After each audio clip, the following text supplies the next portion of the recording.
23h37, nous allons maintenant nous intéresser aux taxis. Ils étaient dans la rue, normal, mais en grève. Aujourd'hui, à Paris et un petit peu partout en province, ils protestaient contre la modification d'une loi sur le transport des malades, mais aussi contre une concurrence qu'ils jugent déloyale. Bonsoir Marc Guis. Bonsoir. Vous êtes artisan taxi, ancien président Île-de-France du syndicat de la Fédération des taxis indépendants. Bonsoir Mathieu Guillaume. Bonsoir. Vous êtes cofondateur de Voitures Jaunes. Bonsoir Farid Belaïd. Bonsoir. Vous êtes responsable d'une société de moto-taxi, d'où le casque qui vous accompagne au cas où ça ne serait pas suffisamment clair. Marc Guis, cette journée est-elle une satisfaction? On va préciser que les taxis ont été reçus place Beauvau, qu'il y aura de nouvelles concertations et qu'a priori le ministère de l'Intérieur et du Tourisme dit on ne prendra pas de décision sans consulter les artisans. Oui, c'est déjà on va pas dire une avancée, mais une prise en compte. Malgré tout, je connais bien les taxis et je pense qu'ils ne vont pas se satisfaire que de ça. Donc, on va dire qu'on attend les prochaines négociations, mais il va falloir que ça aboutisse et quand même dans le sens où on met en avant que toutes les entreprises, sur toute province, à Paris aussi bien sûr, mais vont être dans une situation catastrophique. Parce que, voilà. Alors, Mathieu Guillaume, vous êtes concerné par cette lettre, ce communiqué du ministère de l'Intérieur. Vous faites partie de ces fameux VTC, ces voitures de tourisme avec chauffeur qu'on voit un petit peu plus, faut le dire, à Paris notamment. Comment vous réagissez à ça? En gros, ce que dit Beauvau, c'est on va encadrer un petit peu tout ça et on va un petit peu tout serrer de façon à ce que les taxis, les VTC et les taxis motos puissent cohabiter. Absolument. Mais écoutez, je trouve qu'il n'y a pas de mal à faire une concertation pour que tous les acteurs puissent se réunir autour de la table et réfléchir ensemble aux éléments apportés et aux façons de procéder pour développer ces activités qui, c'est vrai, peuvent s'entrechoquer. Les voitures de tourisme avec chauffeur respectent quand même des règles et une réglementation très stricte. Et c'est le cas donc pour les voitures jaunes, évidemment. Pas suffisante a priori si on en croit le ministère de l'Intérieur. Pas suffisante. Je pense que la grosse problématique est qu'il y a des brebis galeuses. Des brebis galeuses comme dans toute activité. Effectivement, vous pouvez voir des entreprises qui ne vont pas respecter les règles. Et malheureusement, ces entreprises jettent l'opprobre sur tout le reste de la profession qui, elle, respecte les règles. Farid Belaïd, est-ce que vous êtes senti particulièrement visé lorsque les taxis aujourd'hui ont parlé de concurrence déloyale? J'ai été visé plutôt avec des œufs aujourd'hui. Ouais. Et plutôt avec des cailloux. Avant toute chose, je préfère annoncer comme quoi on n'est pas des mototaxis ni des taxis-motos, on est officiellement des transports de personnes à moto. C'est un jargon qui est gardé par rapport à tous les médias, tous les clients, tous les taxis, tous les transporteurs. On s'appelle officiellement transport de personnes à moto. Je tiens à le préciser. On a été aujourd'hui quand même assez agressés. Il y a des collègues à l'hôpital. Il y a des collègues qui ont des véhicules cassés. Des photos ont été prises mais en mauvais état. Donc c'est un point où aujourd'hui, même les clients ont été agressés. Il y a des clients qui ont eu peur. Ils doivent regarder sûrement ce soir. Mais est-ce que la cohabitation quotidienne avec les taxis, et je vous pose la question à une pareille d'heure de la tête, est compliquée? Elle est compliquée parce que chacun n'est pas à sa place. Le problème, il est là, c'est que les premières aventures qu'il y a eu concernant, on va dire les motos transport de personnes, c'est qu'ils se sont mis à proximité des files de taxi et ils ont un peu débauché les gens en disant ouais, ça circule mal, machin. Donc, si c'était qu'une fois par semaine ou une fois par mois, allez, on va jouer la carte et le jeu. Mais c'était du quotidien, c'était récurrent. Et moi, je dis qu'on peut peut-être coexister, mais chacun dans son rail. Vous savez, il y a quand même une parole que moi j'aime bien dire et qui comprend de Lille à Perpignan en passant par Belfort et Rennes, c'est à un moment donné, c'est basta. Et basta, ça veut dire, il faut que ça cesse, il faut reprendre les cartes, il faut bien les distribuer, chacun dans son rail, et tout va aller bien. Farid Belaïd, vous avez l'impression de marcher sur les plates-bandes des taxis? Non, parce qu'on travaille sur réservation comme le confrère en voiture en VTC et on travaille sur réservation. Maintenant, comme dit mon confrère en voiture, il y a des brebis galeuses, il y en a. Maintenant, c'est pas à nous de faire le travail de contrôle ou quoi que ce soit. Au jour d'aujourd'hui, on est complémentaires. On est totalement complémentaires. Je tiens à préciser qu'au jour d'aujourd'hui, tous les journalistes, alors en même temps, parce qu'une journaliste a pris un œuf aussi sur l'œil. Je tiens à le préciser. Elle va porter plainte demain. Je pense que ça va faire du bruit. Vous attendiez pas aujourd'hui à pas du ça. tout. Il y a beaucoup de motards qui se sont fait agresser. Voilà. au final, c'est le client qui les clients se sont fait agresser. Travailler tous. Le problème, c'est ça, c'est qu'en définitive, le client, dans toutes les discussions, n'est pas mis au centre de la discussion. Et le client, il doit être déjà respecté, mais le client ne doit pas être débauché pour un système ou un autre. Moi, si je veux caricaturer un peu de ce qui se passe maintenant, ces deux modes de transport additionnels ne sont que des greffes. C'est pas on va faire autre chose, on va faire ailleurs. Ils sont greffés sur un système. Oui, sauf que Marie, si ces modes de transport se développent, est-ce que c'est pas aussi parce qu'il y a une demande précise ou en tout cas un manque d'un côté ? Non, pas du tout. Le problème, c'est que nous, on le demande depuis des années. La circulation. Je vais vous citer une anecdote très représentative. Moi, j'ai fait partie des négociations pour le couloir de Roissy à la Porte de la Chapelle. Vous avez vu ce qu'on a fait ? On a fait 5 km avant Roissy et 5 km avant Porte de la Chapelle. On s'est mis à dos les particuliers, on s'est mis à dos tout le monde. Parce que les décideurs, on avait décidé autrement. Eh ben, si on avait eu le couloir direct, et comme je disais, on sait le faire à Paris, eh ben là, on aurait su le faire. Couloir de taxi et de bus, 6h, 9h le matin. Encore une fois, basta. Et le système aurait marché. On ne veut pas améliorer la circulation sur l'Île-de-France. Mathieu Guillarme, pourquoi vous souriez quand je pose cette question sur... le besoin finalement, le besoin des clients? Bien sûr, je rejoins tout de même monsieur sur une problématique qui est celle de la circulation. Et là, je pense qu'on pourra tous se rejoindre sur cette problématique. Aucun professionnel est responsable de la circulation dans Paris, dans les grandes villes de France. Non, mais ça peut poser des questions sur quelle est la politique que nous voulons pour la ville. Et c'est vrai que beaucoup de villes ont pris la décision de mettre en place des péages urbains pour fluidifier le trafic, car tout embouteillage est un coût économique, c'est que ça nous coûte plus de 5 milliards par an à l'économie française. Néanmoins, et là où je ne suis pas d'accord, c'est vrai, et vous avez totalement raison, il y a une demande. Il y a une demande. Aujourd'hui, 25 à 40% des demandes en heure de pointe n'est pas satisfaite. C'est-à-dire que quelqu'un qui veut se déplacer d'un point A à un point B ne peut pas le faire. Oui, mais on peut pas le faire spontanément. Pourquoi les gens râlent à Paris? Parce qu'ils sortent des Galeries Lafayette, ils ont 2 sacs et il pleut, donc ils vont à un taxi tout de suite.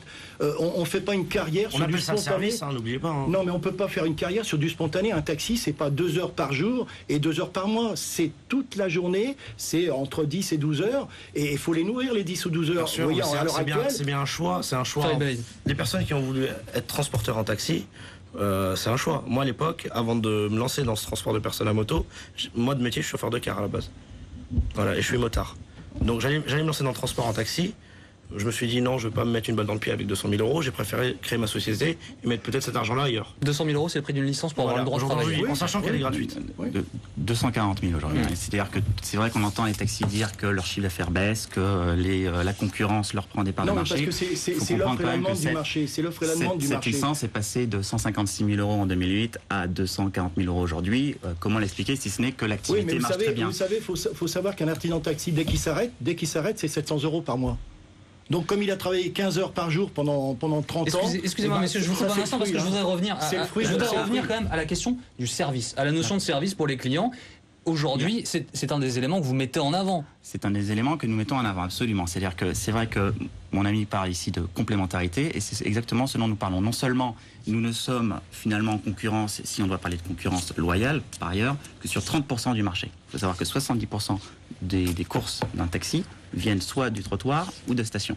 Donc, nous qui ne travaillons exclusivement que sur précommande, nous pouvons effectivement ne rentrer en concurrence que sur 30% de ces courses, et nous avançons donc des arguments différenciants. Donc les voitures jaunes, c'est vrai que nous avons insisté sur le service, c'est pour ça que nous recrutons nos chauffeurs en CDI, que nous les formons 2 semaines pour qu'ils respectent la charte de qualité voiture jaune, qui est tout simplement, je ne dis pas que les taxis ne le font pas, mais nous avons insisté sur l'ouverture de portes et les petits à côté comme le Wi-Fi ou les bouteilles d'eau qui sont dans les véhicules. On est obligé d'apporter un service différenciant.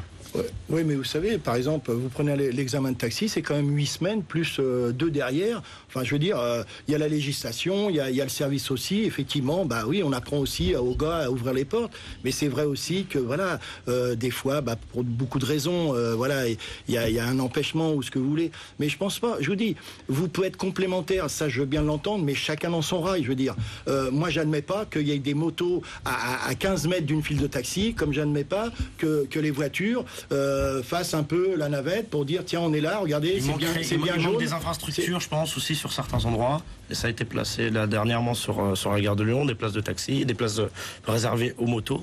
Exactement. Oui, mais enfin, il y a quand même encore des gens. Il y a encore des gens, et tout le monde le sait, les autorités avec, qu'il y a des gens qui sont un peu, je vais mettre des guillemets, un peu vos amis, et qui rentrent dans les gares pour dire allez, les mototaxis, à votre place. C'est-à-dire, vous êtes sérieux, vous êtes à 30 mètres des taxis, mais il y a quand même des gens qui vous favorisent à l'intérieur. Vous savez qu'il y a des soucis, il y a des problèmes aussi en interne chez vous, il n'y a pas seulement des problèmes. Mais bien sûr.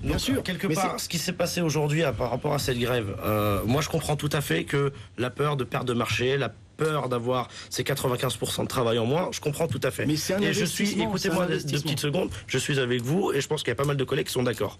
En moto. Maintenant, le fait de tirer dans les pattes et trouver en fait le gros bouillon et mélanger un peu tout ça en disant oui les motos nous embêtent, oui les VTC nous embêtent, je trouve pas ça normal.